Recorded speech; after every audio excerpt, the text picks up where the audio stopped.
Hi guys, welcome to Anushala by Anushri. This is the last lecture for class 8th geography chapter number 3 and we were studying about agriculture. पिछले कुछ lectures में और आज के lecture में थोड़ा सा gap हो गया 3-4 दिन का because of some issues. I was unable to upload the videos on YouTube. लेकिन अब से daily lectures upload होंगे और अभी तक के पिछले lectures में हमने देख लिया था कि एग्रीकल्चर होता क्या है, एग्रीकल्चर में फार्म क्या है, फार्म सिस्टम क्या है, इनपुट्स, प्रोसेस, आउटपुट्स, ये सारी चीज़ें हम देख चुके थे। फिर हमने देखा था कि टाइप्स ऑफ एग्रीकल्चर क्या है ना, टाइप्स ऑफ कल्टीवेशन क्या है, शिफ्टिंग कल्टीवेशन, ठीक है, हर्डिंग, नोमैडिक हर्डिंग, ये सारी चीज़ें हमने देखी।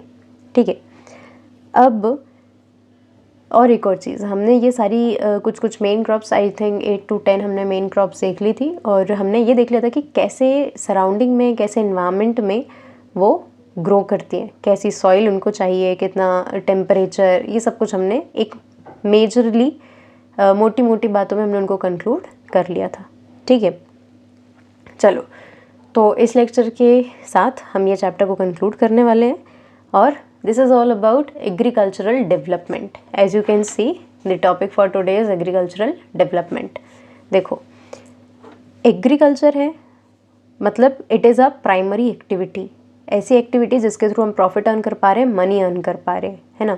अब हम इसके थ्रू प्रॉफिट और मनी जब प्रॉफिट अर्न कर पा रहे हैं, मतलब हर कोई व्यक्ति जो इस एक्टिविटी में इन्वॉल्व होगा वही चाहेगा कि वो डेवलप करे, है ना, उसकी ग्रोथ इसी पर्टिकुलर फील्ड में बढ़ती चली जाए, राइट। जब हम डेवलप करने की बात करते हैं, whenever we talk about developing something, मतलब कि हम उसमें मॉडर्नाइजेशन चाहते हैं, हम उसमें इम्प्रूवमेंट चाहते हैं, ठीक है, और हर उस तरीके से हम अपने प्रॉफिट को इंक्रीज़ करने की कोशिश करेंगे जो कि पॉसिबल है। ठीक है, तो इस लेक्चर में हम 2 केस स्टडीज़ पढ़ने वाले हैं, a farm in India and a farm in USA. ठीक है, क्यों इंडिया और यूएसए एग्जाम्पल क्यों लिए हमने, क्योंकि India is a developing country and USA is already a developed country. ठीक है, अब यहाँ पर 2 केस स्टडीज़ देख रहे हैं। उससे पहले ये वाला पार्ट देखते हैं कि मैकेनिज्म क्या है या मैकेनाइजेशन ऑफ एग्रीकल्चर क्या होता है। Fine, agricultural development refers to the efforts made to increase farm production in order to meet the growing demands of increasing population. Agriculture profit basis पे तो देखा ही जाएगा, ठीक है, लेकिन उसका एक और मोटिव क्या होता है, जो भी increasing population है, क्योंकि population is always increasing nowadays, ठीक है, अब population बढ़ रही है तो उनकी फूड ग्रेन्स की जो डिमांड है, ठीक है, या जितना भी एग्रीकल्चरल प्रोडक्ट्स हैं उनकी डिमांड्स बढ़ती ही चली जा रही हैं, फिर चाहे वो फूड ग्रेन्स हो या फिर बाकी क्रॉप्स हो, है ना, जैसे टेक्सटाइल्स के लिए क्रॉप्स लगती हैं या फूड प्रोसेसिंग इंडस्ट्रीज़ के लिए जो क्रॉप्स लगती हैं, वो सारी चीज़ें गेटिंग। तो यहाँ पर इन दोनों को, तो यहाँ पर हम क्या करना चाह रहे हैं, हम ये देखना चाह रहे हैं कि किस तरीके से एग्रीकल्चर में प्रॉफिट इंक्रीज करने की बात तो सोच ही रहे हैं, अगर हमें डेवलपमेंट करना है तो साथ में जो इंक्रीजिंग पॉपुलेशन है उसकी फूड डिमांड्स को भी पूरा हमें करना है। This can be achieved in many ways such as increasing the crop area, the number of crops grown, improving irrigation facilities, use of fertilizers and high yielding variety seeds, right. These lines, है ना, यहाँ से लेकर what happened to this pen, यहाँ से लेकर यहाँ तक, this is important, right. क्यों, क्योंकि यह हमें बता रहा है कि कैसे हम एग्रीकल्चरल डेवलपमेंट कर सकते हैं, है ना। देखो, सबसे पहले तो क्रॉप एरिया को इंक्रीज़ कर लो, मतलब कि जितने पर्टिकुलर फील्ड में आप एग्रीकल्चर कर रहे थे, अगर आप वो फील्ड की ही साइज़ को बड़ा कर लोगे, है ना, मतलब जितने में खेती हो रही है उस ज़मीन को ही अगर बड़ा कर लो और ज़मीन उसमें इंक्लूड कर लो, तो ऑब्वियस सी बात है कि प्रोडक्शन बढ़ेगा तो प्रॉफिट बढ़ेगा, right. The number of crops grown, इसको आप सिंपली कह सकते हैं multiple cropping, the number of crops grown. अगर कोई भी एक फार्मर है जो अपने खेत पर सिर्फ एक ही टाइप की क्रॉप को ग्रो करता है, ठीक है, तो उसको उस पर्टिकुलर क्रॉप के हिसाब से ही प्रॉफिट होगा, ठीक है। ज़्यादातर क्रॉप्स कैसी हैं जो पूरे साल भर नहीं लेती ग्रो करने में, कम कम समय में ग्रो कर जाती हैं, ठीक है। अगर यही पर्टिकुलर फार्मर बाकी के सीज़न में या बाकी के मंथ्स में, जो कि जहाँ पर उसकी ज़मीन खाली पड़ी रह रही है या प्रॉफिट नहीं दे रही है, वहाँ पर दूसरी क्रॉप को ग्रो कर सकता है ना। जैसे हमने पढ़ा था कि राबी, खरीफ और ज़ैद क्रॉप्स जो होती हैं, इनमें से राबी और खरीफ क्रॉप ज़्यादातर 6 से 7 महीने का टाइम ले लेंगी आपकी, लेकिन जो ज़ैद क्रॉप्स होती हैं जिसमें वाटरमेलन, मस्क मेलन ऐसी चीज़ें ग्रो करती हैं, ये 2 महीने में ग्रो हो जाती हैं। तो ऐसी जो क्रॉप्स हैं जो कम समय लेती हैं, ठीक है, लेकिन जिनके कारण क्या हो रहा है, जो फील्ड है वो खाली नहीं पड़ा है ना, उससे कुछ ना कुछ चीज़ें इमर्ज होती जा रही, कुछ प्रॉफिट उससे जनरेट हो रहा है, क्योंकि मल्टीपल क्रॉपिंग फार्मर कर रहा है। Getting? Improving irrigation facilities. Irrigation मतलब मैंने आपको बताया था सिंचाई, पानी, क्रॉप्स तक पानी पहुंचाने का जो तरीका है उसको आप इरिगेशन बोलते हैं। अगर पानी सही तरीके से क्रॉप्स तक नहीं पहुंच रहा है या एक्यूरेट अमाउंट में पानी नहीं पहुंच रहा है, तो क्रॉप्स क्या करेंगी, उतना अच्छा प्रोडक्शन नहीं होगा, और ज़्यादा अच्छा प्रोडक्शन नहीं हुआ तो कम प्रॉफिट होगा। तो इरिगेशन फैसिलिटीज़ को भी इम्प्रूव करना is a good option, right. साथ में सिर्फ इरिगेशन फैसिलिटीज़ को इम्प्रूव करने का मतलब ये नहीं कि आप ज़्यादा से ज़्यादा पानी दे रहे हैं। There are some areas and there are also some kind of crops जिनको कम पानी लगता है, तो वहाँ पर आप ड्रिप इरिगेशन कर सकते हैं, है ना, जिसमें बाकी जो सॉइल है जहाँ पर पानी की ज़रूरत नहीं है वहाँ पर पानी वेस्ट ना हो। Use of fertilizers and high yielding variety seeds. Fertilizers मतलब kind of chemicals which are use to improve or which can be used to increase the fertility of the soil. Fertiliser नाम से समझ में आ रहा है, fertility को increase करने के लिए। And high yielding variety seeds. High yielding variety मतलब it is a kind of seeds. कैसी सीड्स हैं? High yielding. यील्ड का मतलब होता है कि एक पर्टिकुलर एरिया में, है ना, if this is a farm, इस पर्टिकुलर फील्ड एरिया में जितना भी प्रोडक्शन हो रहा है उसको आप बोलेंगे यील्ड, ठीक है। यील्ड को आप और क्या बोल सकते हैं? उपज, ठीक है। अब हमारे पास क्रॉप, मान लेते हैं कि हम ये जो क्रॉप्ड एरिया है ना, या जो फार्म साइज़ है इसको बड़ा नहीं कर सकते, ठीक है, मल्टीपल क्रॉपिंग नहीं कर सकते। अगर हमारे पास कुछ कुछ चीज़ों के लिए रिस्ट्रिक्शंस हैं तो हम क्या कर सकते हैं? HYV सीड्स को यूज़ कर सकते हैं, ठीक है। हाई यील्डिंग वैरायटी मतलब कि इसी पर्टिकुलर एरिया में हम ट्रेडिशनल सीड्स को नहीं डालकर कौन से सीड्स का यूज़ करेंगे? HYV सीड्स, जिससे क्या होगा कि इसी पर्टिकुलर फार्म एरिया में हमको ज़्यादा प्रोडक्शन मिलेगा इन सीड्स को यूज़ करने के लिए, ठीक है। क्योंकि ये वाले जो सीड्स हैं, हाई यील्डिंग वैरायटी सीड्स जो हैं, इनको आर्टिफिशियली प्रिपेयर किया जाता है ताकि ये ज़्यादा प्रोडक्शन दे सेम एरिया में, ठीक है। लेकिन यहाँ पर high yielding variety seeds although production आपको ज़्यादा दे सकते हैं, लेकिन इनमें कुछ कुछ एक्सेप्शंस कैसे होंगे? इनको पानी बहुत लगेगा।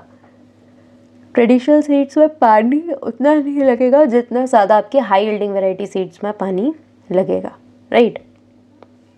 साथ में हाई यील्डिंग वैरायटी सीड्स आपको इनिशियली, जो इनिशियल ईयर्स हैं उसमें तो आपको काफ़ी प्रॉफिट देंगे, प्रोडक्शन भी ज़्यादा होगा, लेकिन धीरे धीरे करके ये क्या कर रहे हैं? Gradually they are decreasing the fertility of the soil, है ना। ऐसे ही कुछ डिसएडवांटेजेस होते हैं आपके HYV सीड्स के। Now mechanisation of agriculture is another aspect of agricultural development. Mechanisation means to increase the use of machinery. Agriculture, अगर आप अभी तक कुछ फार्मर्स हैं जो क्या कर रहे हैं? मैनुअली सारे काम कर रहे हैं, है ना, मतलब लेबर्स को हायर कर रहे हैं, वर्कर्स को हायर कर रहे हैं जो उनके लिए काम कर रहे हैं, ठीक है। लेकिन अगर हमें एग्रीकल्चरल डेवलपमेंट चाहिए है तो mechanisation is a good option. हम वर्कर्स को कम करके क्या कर सकते हैं? मशीनरी का ज़्यादा यूज़ कर सकते हैं, जैसे कि for the purpose of harvesting. Harvesting का मतलब क्या होता है कि जब क्रॉप पूरी तरीके से ग्रो हो जाती है तो उसकी जो कटाई होती है ना, उसको आप कहते हैं हार्वेस्टिंग। अब हार्वेस्टिंग का जो काम है, अगर ये मैनुअली होगा, है ना, अगर ये मैनुअली होगा तो ऑब्वियसली बात है कि ज़्यादा समय लगेगा, ठीक है। It will be time taking, और आपको जितने भी वर्कर्स हैं सबको अलग अलग क्या देनी पड़ेंगी? वेजेस भी देनी पड़ेंगी। लेकिन मैकेनाइजेशन होता है तो क्या हो सकता है कि एक बड़ा हार्वेस्टर खरीद लिया जाए जिसकी मदद से काफ़ी लिमिटेड टाइम में, कुछ 1-2 घंटे में ही या लगभग 1 दिन के काम में आप पूरी हार्वेस्टिंग कर सकते हैं। और साथ में आपको अलग अलग वर्कर्स को भी क्या नहीं देनी, वेजेस। वन टाइम इन्वेस्टमेंट होगा, एक बार थोड़ा खर्चा ज़रूर होगा, आपने हार्वेस्टर लिया, लेकिन आपको आगे के खर्चे वो बचाएगा। साथ में मशीन अगर कोई भी काम करती है तो कैसे करेगी, एक यूनिफॉर्म तरीके से वहाँ पर काम होगा। लेकिन वर्कर्स वही काम अगर हाथ से कर रहे हैं तो हो सकता है कि उसमें वेरिएशंस हो। The ultimate aim of agriculture development is to increase food security. What do you mean by this word? Food security. Food security का मतलब होता है कि हर किसी व्यक्ति को, है ना, जैसे अगर हमारी गवर्नमेंट बोलती है कि वो फूड सिक्योरिटी देना चाहती है, इसका मतलब क्या है कि गवर्नमेंट चाहती है कि कंट्री में रहने वाले जितने भी लोग हैं उनमें से कोई भी व्यक्ति भूखा ना रहे। ठीक है, सबके लिए खाना हो, इस बात की सिक्योरिटी देना। ठीक है, इस बात की गारंटी लेना एक तरीके से। Agriculture is developed at different places in different parts of the world. Developing countries with large population usually practice intensive agriculture, where crops are grown on small holdings mostly for subsistence. Larger holdings are more suitable for commercial agriculture in USA, China, USA, Canada, and Australia. With the help of two studies of the farm, one from India and the other from the USA, let us understand about agriculture in the developing and a developed country. Agriculture अलग अलग जगह पर अलग तरीके से develop होगा। जहाँ पर ज़्यादा ज़मीन की ज़रूरत है, जहाँ पर ज़्यादा पॉपुलेशन है, तो वहाँ पर इंटेंसिव होगा। ठीक है, और जहाँ पर लैंड होल्डिंग्स जो हैं वो बड़ी हैं, है ना, बड़े बड़े फील्ड्स अलाउड हैं, तो वहाँ पर क्या हो रहा, कमर्शियल एग्रीकल्चर ज़्यादा अच्छे तरीके से होगा। ठीक है, कमर्शियल एग्रीकल्चर को स्मॉल होल्डिंग्स पर या छोटे छोटे प्लॉट्स पर करना सही नहीं रहता है, क्योंकि कॉस्ट बढ़ती है। ठीक है, वहाँ पर सब्सिस्टेंस एग्रीकल्चर ज़्यादा अच्छे तरीके से हो सकता है। चलो केस स्टडी समझेंगे, a farm in India and a farm in USA. So let us start with the case study of India which is a developing country. There is a small village, Adilabad, in Ghazipur district of UP. Munna Lal is a small farmer in this village who has farmland of about 1.5 hectare. मतलब इसके पास total ज़मीन कितनी है, इसका plot size क्या है, 1.5 hectare. His house is in the main village. He purchases HYV seeds, high yielding variety of seeds from the market every alternate year. Alternate, pen तो चलने का नाम ही नहीं ले रहा। His house is in the main village. He purchases high yielding varieties of seeds from the market every alternate year. मतलब कि हर alternate year, एक साल छोड़ के दूसरे साल, है ना, मतलब कि क्या कर रहा है, हर साल HYV सीड्स का यूज़ नहीं कर रहा, वो एक साल यूज़ करता है, अगले साल ड्रॉप कर देगा, नेक्स्ट ईयर दोबारा से HYV सीड्स को परचेज करेगा। The land is fertile and he grows at least 2 crops in a year. मतलब ये क्या कर रहे हैं, multiple cropping, which are normally wheat और राइस एंड पल्सेस। या तो वो वीट और राइस ग्रो करेगा, साथ में वो पल्सेस को भी ग्रो कर रहा है। The farmer takes advice of his friends and elders as well as the government agricultural officers regarding farming practices. देखो यहाँ पर इंडिया में जो फार्मर है, ठीक है, ये एग्रीकल्चर कर रहे हैं, लेकिन ये बहुत अनअवेयर तरीके से एग्रीकल्चर नहीं कर रहा है।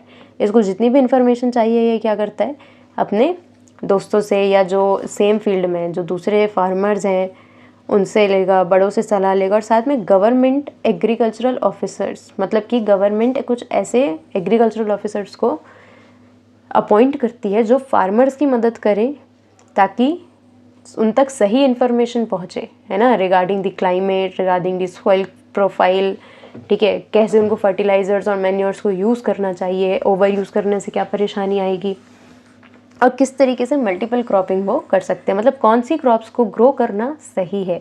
ये सारी इन्फॉर्मेशन देने के लिए गवर्नमेंट यहाँ पर एड प्रोवाइड करती है। क्यों? क्योंकि India as a developing country और बहुत मेजर पॉपुलेशन अभी भी एग्रीकल्चर के ऊपर डिपेंड करती है। ठीक है, तो जो चीज़ में हम अच्छे हैं, जो चीज़ हमारे यहाँ अच्छे से ग्रो कर रही है, हम उसमें ही और बेहतर होने की कोशिश कर रहे हैं। He takes a tractor on rent for plowing his field, though some of his friends still use traditional method of using bullocks for plowing. यहाँ पर जो आपको फोटो दिख रही है, इसमें जो फार्मर्स हैं ये क्या कर रहे हैं, प्लाउइंग कर रहे हैं, है ना। मतलब कि आप देख सकते हैं कि ये बैल है और यहाँ से एक जो लंबी डंडी है उसमें नीचे एक हल जैसा टूल रहता है, ठीक है। अब ये हल जैसा टूल ये क्या करता है, ये मिट्टी को पलटाता है ना। और ये मिट्टी को पलटाना ही कहलाता है आपका प्लाउइंग, है ना। मतलब कि जो ऊपर की मिट्टी है जिसके न्यूट्रिएंट्स कम हो चुके हैं उसको पलटा कर नीचे ला दिया जाएगा, और जो नीचे की मिट्टी है उसको पलटा कर ऊपर ला दिया जाएगा, न्यूट्रिएंट रिच सॉइल को ऊपर ला दिया जाएगा। तो बहुत सारे फार्मर्स अभी भी बुलक्स का यूज़ कर रहे हैं, ठीक है। लेकिन यहाँ पर ये जो हमारा कैंडिडेट है जिसका नाम है मुन्ना लाल, ठीक है, ये क्या कर रहा है, ये ट्रैक्टर को रेंट कर लेता है ना। मतलब किराए पर एक ट्रैक्टर ले लेता है कुछ दिनों के लिए, प्लाउइंग करके उसको वापस कर देता है। मतलब कि इसने पूरे ट्रेडिशनल तरीके से एग्रीकल्चर नहीं किया है, कहीं ना कहीं मैकेनाइजेशन यहाँ पर हो रहा है और मॉडर्नाइज करने की कोशिश कर रहे हैं। भले वो अफोर्ड नहीं कर सकता ट्रैक्टर खरीदना, तो कम से कम वो ट्रैक्टर को रेंट पर लेने की कोशिश कर रहा है। And it is actually a good option, क्योंकि 1.5 हेक्टेयर प्लॉट है इसके पास। तो अगर ये एक ट्रैक्टर खरीद लेगा तो उसके लिए ज़्यादा यूजफुल नहीं होगा और साथ में कॉस्ट हमेशा उसको ज़्यादा पड़ेगी। There is a tube well in the nearby field which he takes on rent to irrigate his field. साथ में पास की फील्ड में ट्यूबवेल है जहाँ से पानी लेने के लिए ये किराया देता है, ठीक है। मतलब ट्यूबवेल का यूज़ कर रहा है। बहुत सारे फार्मर्स जिनके पास इतने भी रिसोर्सेज नहीं है वो क्या करते हैं, दे completely depend on the rainfall and the canal system. Munna Lal also has 2 buffaloes and few hens. देखो हमने पढ़ा था कि ये एग्रीकल्चर तो कर रहा है साथ में लाइफ स्टॉक रियरिंग भी कर रहा है, ठीक है। क्यों? क्योंकि इसके पास 2 buffalo और few hens भी हैं। He sells milk in the cooperative store located in the nearby town. Cooperative store मतलब कि इसकी खुद की कोई शॉप नहीं है और ना ही किसी दूसरे व्यक्ति की शॉप है। कोऑपरेटिव स्टोर है मतलब बहुत सारे मुन्ना लाल जैसे ही बहुत सारे फार्मर्स जो मेनली एग्रीकल्चर में इन्वॉल्व हैं लेकिन जो लाइफ स्टॉक रियरिंग भी करते हैं एज आप कहें साइड इनकम के लिए, ठीक है। तो ऐसे बहुत सारे लोग मिलकर क्या करते हैं, जितना भी उनके पास मिल्क आता है, ठीक है, सारे लोग, जैसे इसके पास सिर्फ 2 बफेलोज हैं, अभी 2 बफेलोज का मिल्क अगर बाहर बेचने निकलेगा तो टाइम भी ज़्यादा लगेगा, ठीक है। और हो सकता है कि इसको अपने मन के रेट पर भी बेचने ना मिले, राइट। लेकिन अगर ऐसे ही 10-15 फार्मर्स हैं मुन्ना लाल जैसे जिनके पास 2 बफेलोज हैं या 2 से 3-4 बफेलोज हैं, कुछ हेन्स हैं, तो ये क्या कर सकते हैं, ये सारे अपना मिल्क को एक जगह रख कर, ठीक है, किसी दूसरे व्यक्ति को बेचें, किसी डेयरी वाले को बेचें, बड़ी डेयरी वाले को, और उससे दाम लें और साथ में सारे लोग बांट लें, ठीक है। तो ये इनके लिए ज़्यादा अच्छा है। ऐसा जब करते हैं, मिलकर जब काम कर रहे हैं तो उसको बोलेंगे कोऑपरेटिव फार्मिंग, ठीक है। यहाँ पर कोऑपरेटिव स्टोर में उसको क्या करेंगे, ये लोग बेच देते हैं। He is a member of cooperative society which also advises him on the type of fodder for his animals, safety measures to protect the health of the livestock and artificial insemination। देखो जिस cooperative society का ये member है वहाँ पर क्या होते हैं, इसके जैसे बहुत सारे फार्मर्स हैं, ठीक है, बहुत सारे लोग जो डोमेस्टिकेशन ऑफ एनिमल्स कर रहे हैं, एग्रीकल्चर कर रहे हैं, लाइफ स्टॉक रियरिंग कर रहे हैं। तो वो सारे लोग जब एक साथ बैठते हैं तो वो क्या करते हैं, डिस्कशन करते हैं और जिसको जो भी नॉलेज पता रहता है वो दूसरे को प्रोवाइड करता है। तो यहाँ पर कोऑपरेटिव सोसाइटी में बहुत सारे लोग इसको क्या भी एडवाइस करते हैं कि इसको किस तरीके का फॉडर यानी किस तरीके का चारा अपने जानवरों के लिए यूज़ करना चाहिए, सेफ्टी मेजर्स क्या है, मतलब अपने जो एनिमल्स हैं उनको किसी भी प्रकार के डिजीज़ से बचा के कैसे रखना, और साथ में आर्टिफिशियल इंसेमिनेशन कैसे होगा, ठीक है। जैसे कि यहाँ पर मैं देखा हेन्स हैं इसके पास, ठीक है, तो हेन्स जो एग प्रोड्यूस करती हैं, ठीक है, तो वो आर्टिफिशियल इंसेमिनेशन के मतलब नेचुरल प्रोसेस के थ्रू, नेचुरल रिप्रोडक्शन के थ्रू करती हैं, जो हेन्स इस पर्पज़ मतलब जिनके एग्स को बेचने के पर्पज़ से, कमर्शियल पर्पज़ से जिनको नहीं रखा गया, लेकिन जिनको कमर्शियल पर्पज़ से रखा जाता है ज़्यादातर उनके साथ आर्टिफिशियल इंसेमिनेशन किया जाता है ना। मतलब आर्टिफिशियली उनको इस प्रोसेस में इन्वॉल्व किया जाता है और फिर उसके बाद उनके प्रोडक्ट्स को सेल कर दिया जाता है।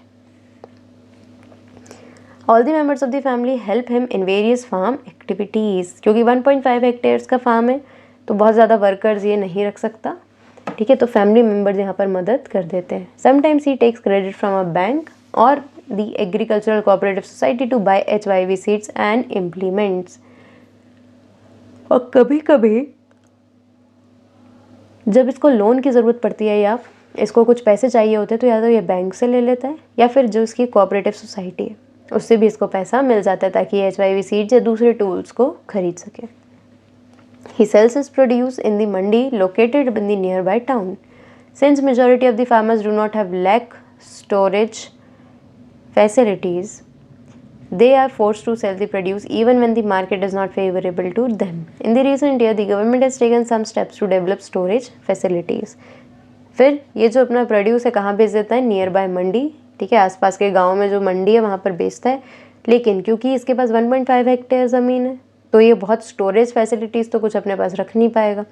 दैट इज़ वाई बहुत ज़्यादा स्टोरेज फैसिलिटीज़ के लैक के कारण क्या होता है, बहुत सारे फार्मर्स को अपना प्रोड्यूस कम रेट्स में या ऐसे सीज़न में भी बेचना पड़ता है जब उनके लिए मार्केट फेवरेबल नहीं है।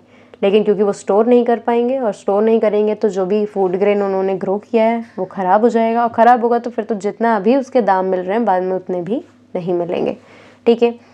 तो यहाँ पर गवर्नमेंट क्या कर रही है कि अपनी तरफ से स्टोरेज फैसिलिटीज़ को बढ़ाने की कोशिश कर रही है। गवर्नमेंट वेयर हाउसेस बनाएगी, ग्रेनरीज बनाएगी, ठीक है, या लोगों को लोन देगी या इस तरीके की कोऑपरेटिव सोसाइटीज़ को प्रमोट करेगी जो कि मिलकर क्या करें, एक स्टोरेज फैसिलिटीज़ को ओन कर सके।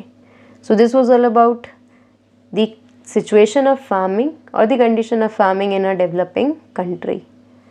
2 मिनट ब्रेक ले लेते हैं, इसके बाद पढ़ेंगे अ farm in the USA।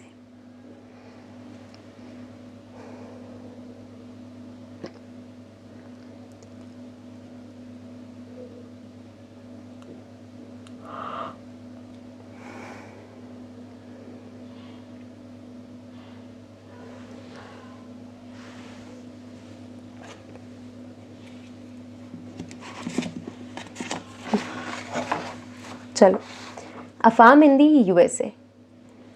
Now अभी हमने एक केस स्टडी देखी इंडिया के बारे में, अब हम देख रहे हैं USA के बारे में। जब आप USA की केस स्टडी पढ़ेंगे तो आपके दिमाग में ऑलरेडी सिनेरियो है इंडिया के बारे में, ठीक है। तो यहाँ पर अपने आप ही एक क्या हो रहा है, कंपैरेटिव स्टडी होगी, ठीक है। थोड़ा सा अवेयर रह के पढ़ेंगे तो ज़्यादा बेहतर समझ आएगा। The average size of a farm in the USA is much larger than that of an Indian farm, obviously, ठीक है। मतलब कि इंडिया में जितना भी एक पर्टिकुलर पर्सन के पास फार्म है उससे ज़्यादा ही बड़ा फार्म किसके पास होगा, USA में। कारण इंडिया में पॉपुलेशन ज़्यादा है, यहाँ पर पॉपुलेशन कम है, ठीक है। जितनी ज़्यादा पॉपुलेशन, ज़मीन के उतने ज़्यादा हिस्से और हर एक व्यक्ति के पास उतनी स्मॉल लैंड होल्डिंग। USA में डिफरेंट है, हर एक पर्सन के पास कितना है, अराउंड 250 हेक्टेयर, मतलब एक फार्म साइज लगभग 250 हेक्टेयर तो पहुँच रही है, और हमारे पास कितनी ज़्यादा कम है, 1.5। The farmer generally resides in the farm. Some of the major crops grown are corn, soybean, wheat, cotton and sugar beet. Joe Horan, a farmer in the Midwest USA, in Iowa state, owns about 300 hectares of land. Average से भी ज़्यादा किसके पास है, ये जो होरन नाम के एक फार्मर के पास, ठीक है।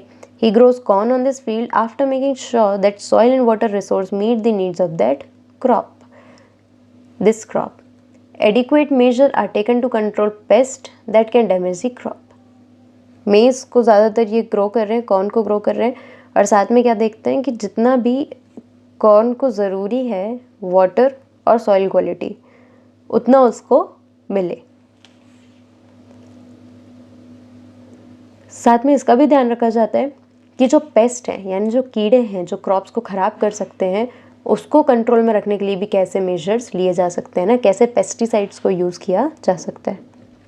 From time to time he sends the soil sample to soil testing laboratory for checking to check whether the nutrients are sufficient और not.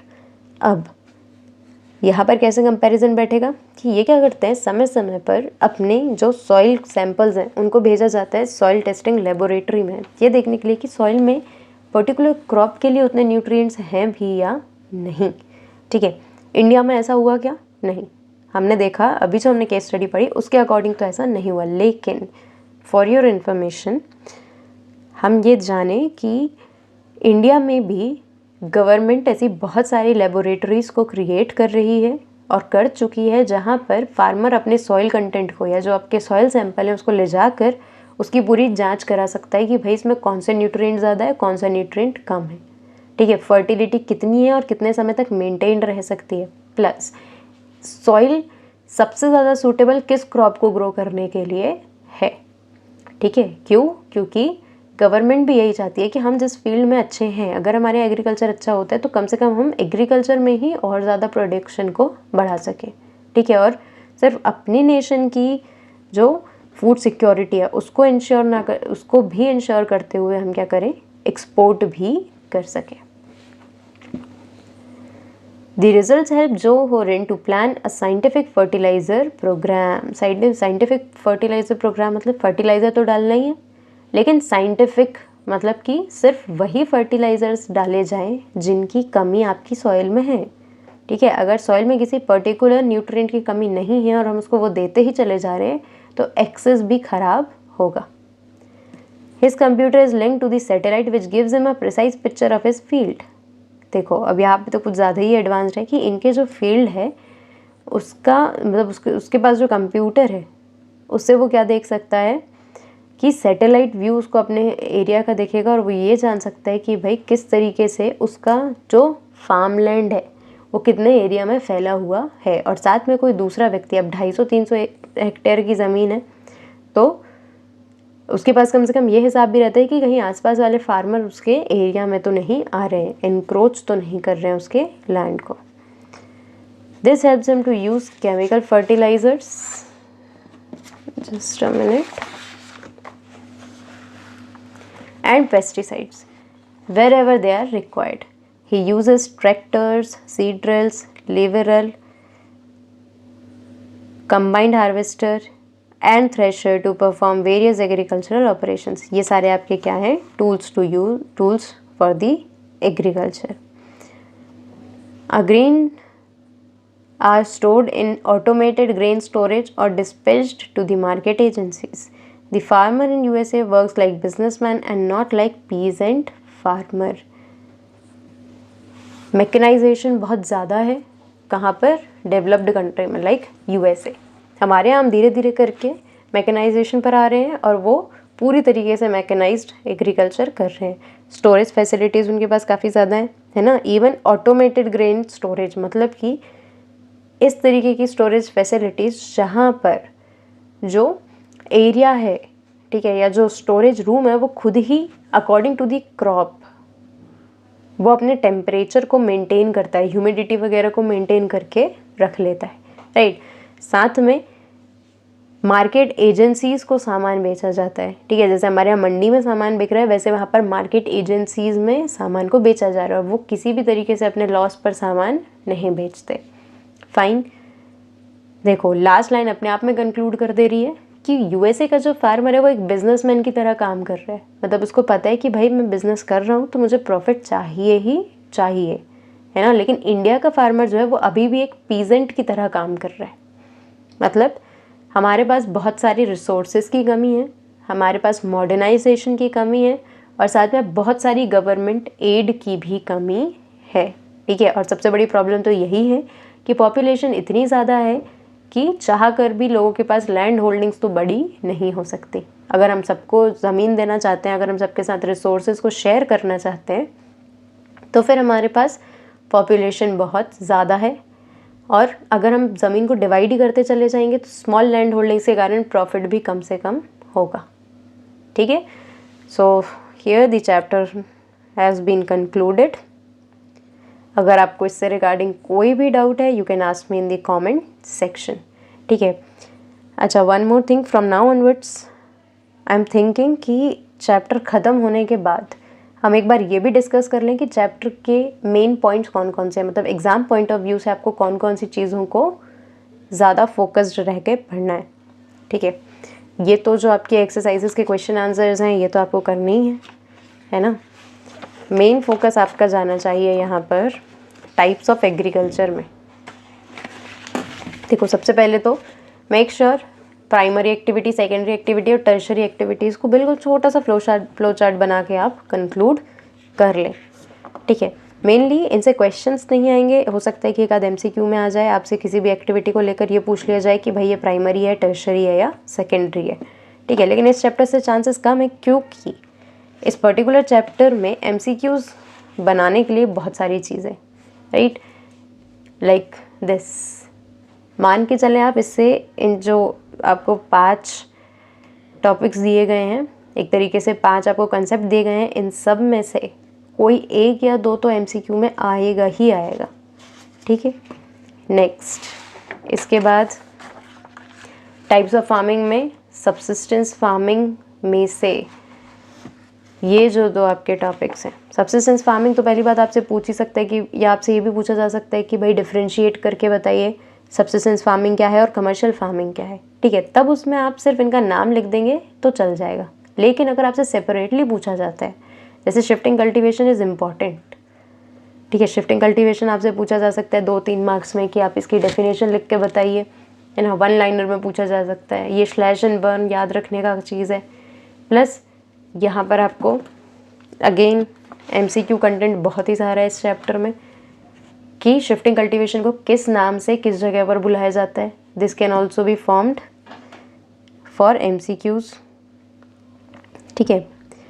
Mixed farming, mixed farming is important, ये वाला जो टॉपिक है, right. पढ़ाते पढ़ाते book ही ख़राब होगी पूरी। प्लांटेशन, प्लांटेशन की डेफिनेशन इज़ ऑल्सो इम्पॉर्टेंट, ठीक है।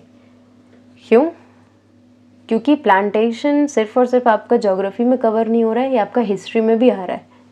रूलिंग दी कंट्री साइड वाला जो चैप्टर हमने पढ़ा है, चैप्टर 3 ऑफ हिस्ट्री, उसमें प्लांटेशंस का भी आया है, ठीक है। तो 2 सब्जेक्ट्स को कवर कर रहा है, प्लांटेशन की डेफिनेशन आ सकती है, राइट। प्लांटेशन क्रॉप्स के बारे में पूछा जा सकता है कि कौन सी ऐसी क्रॉप्स हैं जिनमें प्लांटेशन आप कर सकते हैं। मेजर क्रॉप्स में तो मोस्टली आप देखें rice, wheat and cotton. Cotton is also important. Cotton क्यों इम्पॉर्टेंट हो जाता है? फर्स्ट ऑफ ऑल क्योंकि टेक्सटाइल इंडस्ट्री बहुत ज़्यादा मेजर रोल प्ले कर रही है ना। और again this can also be related with the chapter 3 of ruling, chapter 3 of history, ruling the country side, ठीक है। देखो, ये मत सोचो कि ये ज्योग्राफी है वो हिस्ट्री है, ये सोचो कि एक ही स्टैंडर्ड में आपके पास एक टॉपिक को कितनी जगह से, कितने सब्जेक्ट से रिलेट कर दिया गया है। जो भी टॉपिक एक से ज़्यादा सब्जेक्ट से रिलेट हो जा रहा है, 2 सब्जेक्ट से रिलेट हो जा रहा है, मतलब आप मान के चलें कि उससे क्वेश्चंस आने की संभावना बढ़ जाती है, ठीक है। क्योंकि टीचर को वेटेज देखना पड़ता है कि उसको हिस्ट्री से कितना देना है, सिविक्स से कितना देना है, राइट।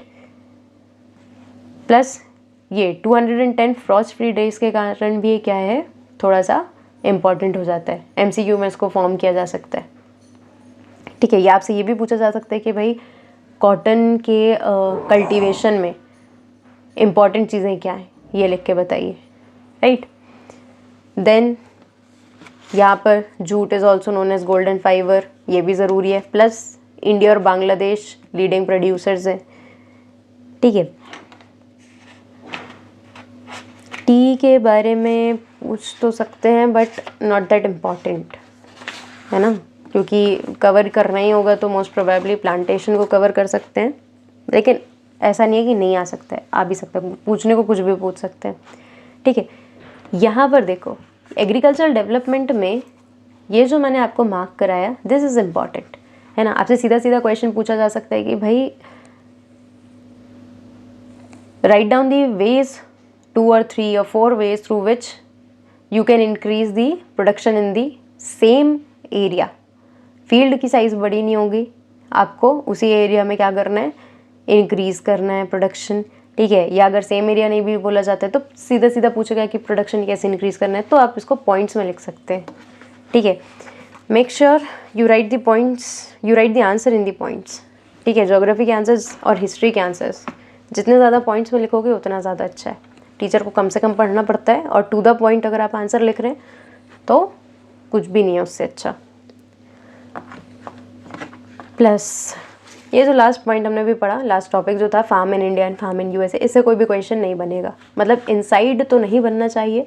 हाँ, आपसे एक पूछना ही है अगर लॉन्ग आंसर में, तो इस तरीके से पूछा जा सकता है कि कंपैरेटिव स्टडी बता दो कि डेवलप्ड कंट्री में और डेवलपिंग कंट्री में किस तरीके से चेंजेस मतलब किस तरीके से एग्रीकल्चर जो है या जो कल्टीवेशन होता है उसमें वेरिएशंस आते हैं। तो आप बता सकते हैं कि डेवलपिंग कंट्री में जो फील्ड है, ठीक है, या जो फार्म लैंड है उसकी साइज़ छोटी है, स्मॉल लैंड होल्डिंग्स यहाँ पर है, लेकिन डेवलप्ड कंट्री में लार्ज लैंड होल्डिंग्स हैं बिकॉज ऑफ दी पॉपुलेशन। यहाँ पर पॉपुलेशन ज़्यादा है, यहाँ पर पॉपुलेशन कम है, ठीक है। डेवलपिंग कंट्रीज़ में मैकेनाइजेशन बहुत ज़्यादा नहीं है, या फिर आप कहें कि एक डेवलपिंग स्टेज पे है, लेकिन डेवलप्ड कंट्री में एग्रीकल्चर मेनली मैकेनाइज्ड हो चुका है। यहाँ पर वर्कर्स कम लगते हैं, यहाँ पर वर्कर्स ज़्यादा लगते हैं। यहाँ के जो फार्मर्स हैं they work as a businessman, और यहाँ के जो फार्मर्स हैं वो अभी तक पीजेंट फार्मर्स की तरह ही काम कर रहे हैं, ठीक है। यहाँ पर सॉइल क्वालिटी को चेक करने के लिए बहुत सारे टूल्स हैं, यहाँ पर सॉइल क्वालिटी को चेक करने के लिए टूल्स हैं, लेकिन अभी भी जो फार्मर है वो उन टूल्स को यूज़ करने के लिए बहुत ज़्यादा मोटिवेटेड नहीं है, ठीक है।